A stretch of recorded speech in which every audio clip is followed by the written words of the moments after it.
siempre que se presenta una situación así, está esa tentación de pensar una especie de nuevo orden mundial de lo que se vendrá. Está el caso de Zizek, Slavoj Zizek, que habla de una especie de nuevo comunismo, nuevo socialismo, evitando los errores del pasado, o Jules Han, que habla de que esto va a fortalecer los métodos de control por parte del Estado. Vos en tu último artículo hablas de una especie de globalización desacoplada. ¿Cómo podríamos explicar esto? En el fondo son dos escenarios. Uno cree que va a cambiar la naturaleza del poder internacional, Zizek, por ejemplo. Sí. Y otros pensamos que la naturaleza del poder se va a mantener y lo que va a haber es cambio dentro de la estructura del poder. ¿Qué significa esto? Que el impacto de la pandemia va a ser una aceleración o un bloqueo, yo creo en la aceleración, de tendencias preexistentes. ¿Y cuáles eran las tendencias preexistentes? La declinación de la potencia hegemónica, los Estados Unidos, la emergencia de una potencia desafiante, China, la crisis de la Unión Europea y la permanencia de Rusia como spoiler, como una potencia arruinadora, que no tiene capacidad de imponer su propio proyecto estratégico, pero que puede molestar a los demás.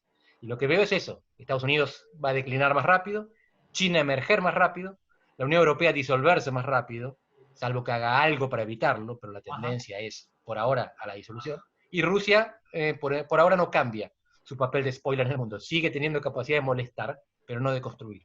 Bueno, ¿y eso es bueno o es malo? ¿Qué supone esto para la humanidad? Lo que yo estoy definiendo es la estructura del poder. Sí. Bueno o malo va a ser cómo se maneje estas potencias, cuál sea la estrategia del poder. Sabemos que durante mucho tiempo Estados Unidos va a seguir siendo una potencia fundamental, porque maneja la divisa global, que es el dólar. Sin el dólar no hay intercambios internacionales, no hay reservas internacionales que alcancen. Y China es una potencia clave porque, por su mercado y su crecimiento, define los precios, sobre todo las commodities, y además tiene mucha capacidad de inversión extranjera. Así que China y Estados Unidos son dos potencias indispensables. Las cosas van a andar mal si entran en conflicto, si compiten. Y van a andar bien si cooperan. Entonces, no importa mucho si Estados Unidos cae más rápido o más lento, si China emerge más rápido o más lento. Lo que importa es lo que hacen con ese poder. Y eso no depende de la pandemia, depende de los gobiernos. Mi expectativa es que los gobiernos entiendan que está en su beneficio la cooperación. Creo que China lo entiende, Estados Unidos a veces. Tenemos un día a Trump que está criticando el virus porque es chino, y al día siguiente que habla con el líder Xi Jinping de China y dice, nos pusimos de acuerdo, está todo bien, están haciendo las cosas bárbaro y vamos a trabajar en conjunto. De todas maneras, Trump quizás pierda las elecciones en noviembre y el año que viene haya otro presidente más cooperativo. Pero de nuevo, esto depende de lo que hagan los países y no de cómo se distribuye el poder entre los países. Y la cooperación no depende de la buena voluntad, sino que depende de la conveniencia de uno y otro país. Es que en principio a mediano plazo les conviene cooperar. Esa es la cuestión. El problema es que a corto plazo no necesariamente. ¿Por qué? Fíjate, el efecto paradójico de esta pandemia es que para combatirla tenemos que coordinarnos. Alguien tuvo que secuenciar el genoma del virus, transmitirlo, fue China, lo transmitió a todo el mundo y entonces construyeron los reactivos que nos permiten identificar a la persona que tiene el virus. Eso fue cooperación internacional. Pero en el corto plazo, todos tendemos a aislarnos, a construir muros y a cerrar fronteras. Entonces, la pandemia nos obliga a cooperar en el mediano plazo, pero nos obliga a cerrarnos en el corto. La cuestión es cómo los gobiernos van a hacer jugar, van a equilibrar esas tendencias. Lo que elijan en el corto plazo se van a cerrar y van a generar problemas a largo plazo. Bien, o sea que en el corto plazo se va a fortalecer el proteccionismo, si se quiere, para empezar a negociar y a cooperar de a poco. De algún modo, ese es el panorama que podés imaginarte. Sí, proteccionismo va a ser un poco más complejo que en el pasado. El proteccionismo tradicional era cerrar el comercio, proteger el comercio, poner aranceles altos. Sí. El proteccionismo que viene va a estar más orientado a robustecer a las sociedades de los cisnes negros, a evitar fragilidades. ¿Qué significa esto? Duplicar. Hasta ahora se valoraba la optimización. Sí. A partir de ahora se va a valorizar la redundancia. ¿Qué significa esto? Los seres humanos, los mamíferos en general, tenemos duplicación de ojos, de pulmones, de riñones. Esto no es eficiente. Pero cuando llega la crisis y nos afecta un órgano, podemos seguir funcionando con el otro. Hasta ahora las cadenas de valor globales tenían puntos insustituibles. Por ejemplo, en China, cuando se corta la cadena, se corta el producto. En el futuro es probable que haya sustitutivos en todos lados, que tengamos la misma fábrica produciendo el mismo bien en dos países diferentes.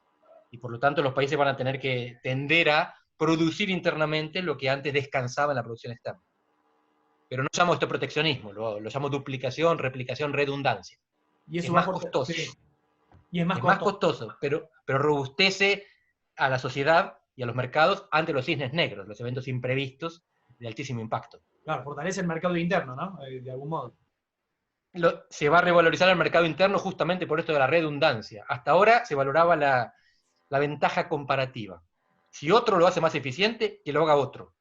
Ahora va a ser, sí, otro lo hace más eficiente, pero es mejor que yo también lo haga. ¿Y cómo puede Porque impactar eso? Bien, ¿y cómo puede impactar eso en Argentina? ¿Cómo te lo imaginas?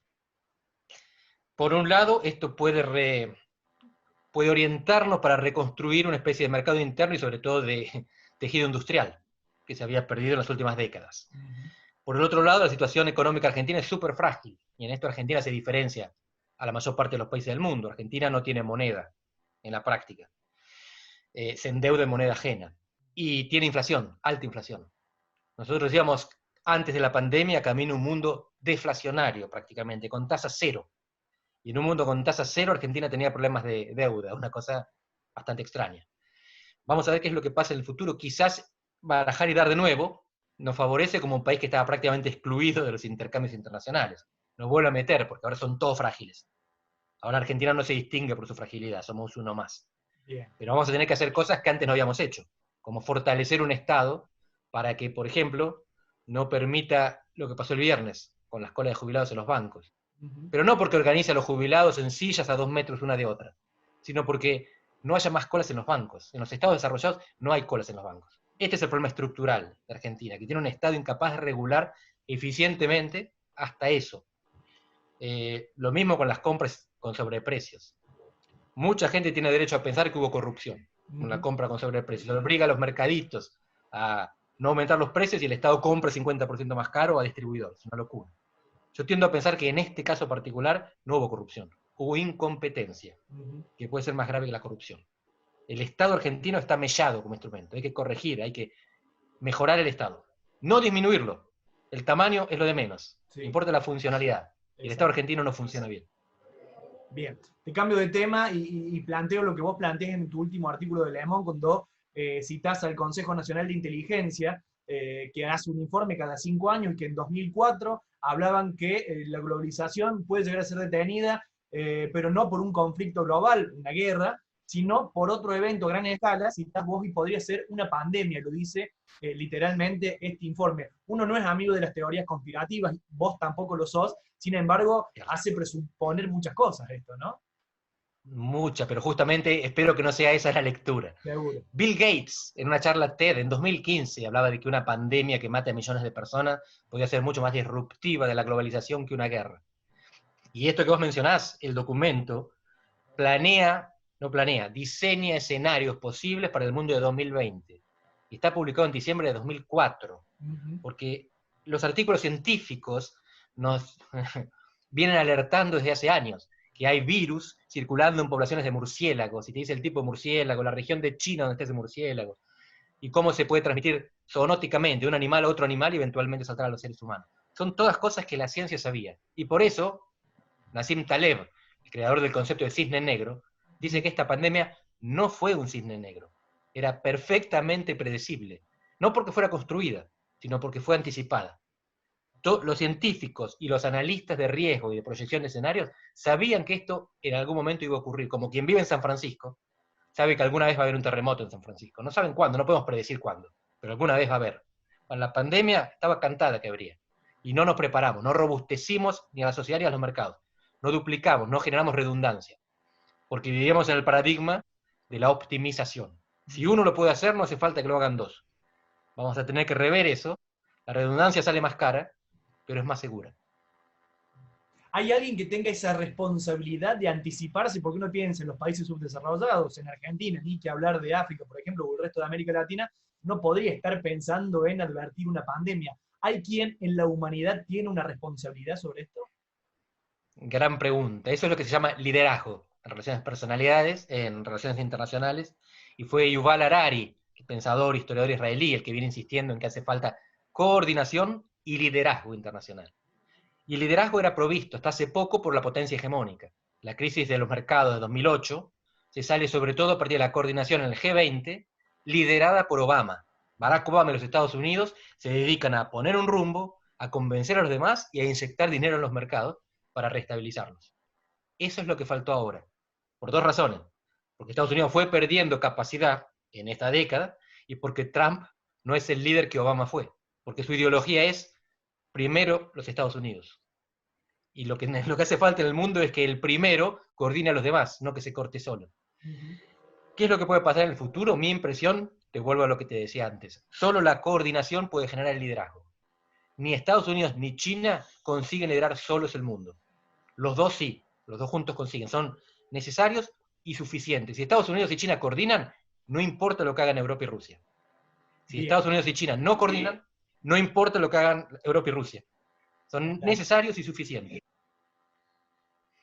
Bien, y este escenario de un mundo bipolar, ¿uno lo puede establecer en términos comparativos con algún otro escenario que se ha dado en la historia de la humanidad? Ahí vuelvo a lo que me preguntabas antes, que no te contesté completamente. La globalización desacoplada. En Occidente no nos damos cuenta. Pensamos que hay una sola Internet y funciona para todos. Pero quien viajó a China sabe que allá no te puedes conectar. No puedes entrar en Twitter, en Facebook, ni recibir attachments en WhatsApp, porque tienen un Internet diferente. Y cada uno de nuestros programas, nuestras aplicaciones, Amazon, Google, Facebook, tiene un equivalente chino. Y esto nos puede parecer periférico, pero en China son 1.400 millones de habitantes, casi 1 de cada 5 seres humanos son chinos. Y tienen cada vez más capacidad de transferir esa tecnología y de convertir su Internet en la Internet de medio mundo. Así que la globalización que viene podría ser una globalización con dos Internets que no son compatibles entre sí. ¿Te acordás la división entre las Mac y las PC? Exacto. Ahora están un poco más compatibilizadas, pero en el pasado el que tenía uno no entraba en el sistema del otro, era un problema. Y entonces el problema es que cada uno de estos países va a exigir exclusividad y que no vamos a poder optar como podemos todavía por ser amigos de los dos. La estrategia de un país periférico es ser amigo de los grandes. Pero si los grandes son incompatibles, tenés que elegir, porque el 5G que viene va a ser de China o de Estados Unidos. O quizás de Europa, pero por ahora no apunta esa alternativa. Entonces, esto es lo que yo llamo globalización desacoplada. China y Estados Unidos van a tener que coordinar porque si no el mundo va a ser una catástrofe. Pero cada uno va a tener una esfera de influencia que no va a estar regida por alianzas militares, sino por normas tecnológicas. Igual esto lo iremos viendo sobre la marcha porque son desconocidos que ignoramos, son cosas que sabemos que no sabemos, algunas, pero estas no sabemos qué es lo que no sabemos. Por ejemplo, qué va a pasar con el desarrollo del 5G fuera de China. Bien. Dijiste que Argentina, de algún modo, en relación a la pandemia, había reaccionado como un país europeo protegiendo la salud sin los recursos propios de un país europeo. Esto presupone que salir de la cuarentena es casi obligatorio de algún modo, ¿no? Es inevitable. No hay ningún país que pueda vivir en cuarentena ilimitada.